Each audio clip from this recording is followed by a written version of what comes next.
എങ്ങനെയാണ് ഒരാൾക്ക് പാടാൻ കഴിയുന്നത്? അഥവാ പാട്ട് എന്നുള്ള കഴിവ് ഒരാൾക്ക് സിദ്ധിക്കുന്നത് എങ്ങനെയാണ്? ഇതിന് ജീവശാസ്ത്രപരമായി, ബയോളജിക്കലായി ചില കാര്യങ്ങളുണ്ട്. ഇത് മനസ്സിലാക്കുന്നതിന് മുമ്പ് ആദ്യമേ നമ്മൾക്ക് ശബ്ദം എങ്ങനെ ഉണ്ടാകുന്നു എന്ന് ഒന്ന് ലളിതമായി മനസ്സിലാക്കണം.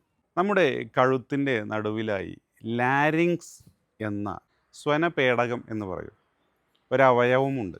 നമ്മുടെ ശ്വാസകോശത്തിൽ നിന്ന് വരുന്ന വായു ഈ ലാരിങ്സിനെ ട്രാക്കിയ എന്ന ഒരു വിൻഡ് പൈപ്പുമായി കണക്ട് ചെയ്തിട്ടുണ്ട്. അപ്പോൾ നമ്മൾ എടുക്കുന്ന ശ്വാസം അത് ലങ്സിൽ നിന്ന് ഈ ട്രാക്കിയ വഴി ഈ ലാരിങ്സിലെത്തുകയാണ്. ഈ ലാരിങ്സ് എന്ന സ്വനപേടകത്തിൻ്റെ ഉള്ളിൽ രണ്ട് വോക്കൽ ഫോൾഡുകളുണ്ട്. അതായത് രണ്ട് സ്ട്രിങ്ങുകൾ എന്ന് സങ്കല്പിച്ചാൽ മതി. അപ്പോൾ ഈ ശ്വാസകോശത്തിൽ നിന്നും വരുന്ന വായു ഈ സ്ട്രിങ്ങുകളുടെ കമ്പനം അഥവാ വൈബ്രേഷൻ കാരണം അങ്ങനെ വൈബ്രേഷൻ ഉണ്ടാക്കിയിട്ടാണ് നമ്മുടെ വായിലെത്തുന്നത്.